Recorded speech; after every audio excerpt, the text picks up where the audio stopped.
भगवान श्री राम और उनके भाई लक्ष्मण और पत्नी सीता के साथ वनवास जाने की बात सभी जानते हैं। इस बात से अयोध्यावासी दुखी थे।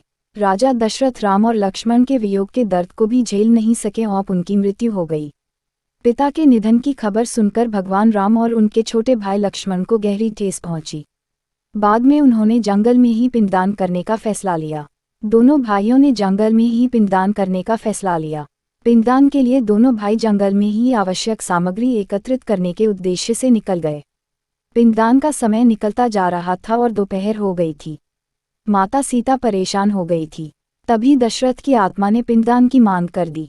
ऐसे में माता सीता ने अपने पिता समान ससुर दशरथ का पिंडदान उसी समय भगवान राम व लक्ष्मण के बिना करने का फैसला लिया। मजबूर होकर माता सीता ने फल्गु नदी के समीप गाय और वट वृक्ष को साक्षी मानकर बालू का पिंड बनाकर पूरे विधि विधान के साथ पिंडदान किया।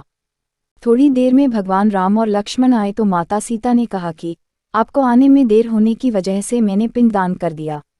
तब भगवान राम ने उनसे कहा कि बिना सामग्री के पिंडदान कैसे हो सकता है। तब उन्होंने कहा कि उस समय पंडित, कौवा, केतकी के फूल, फल्गु नदी और गाय उपस्थित थे।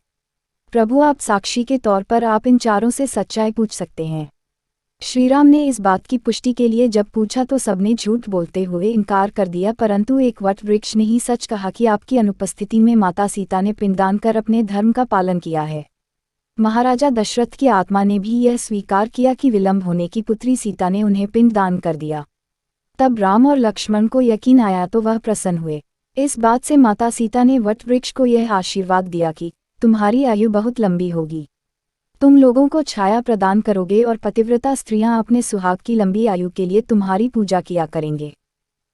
झूठ बोलने पर माता सीता ने श्राप दिया। केतकी के फूल से कहा कि तुम्हारा फूल कभी पूजा में चढ़ाया नहीं जाएगा। पंडित को श्राप मिला कि पंडित को कितना भी मिलेगा लेकिन उसकी दरिद्रता कभी दूर नहीं होगी। कौवे को कहा कि उसका अकेले खाने से कभी पेट नहीं भरेगा और आकस्मिक मृत्यु होगी। फल्गु नदी को श्राप मिला कि पानी गिरने के बावजूद नहीं, ऊपर से हमेशा सूखी ही रहेगी।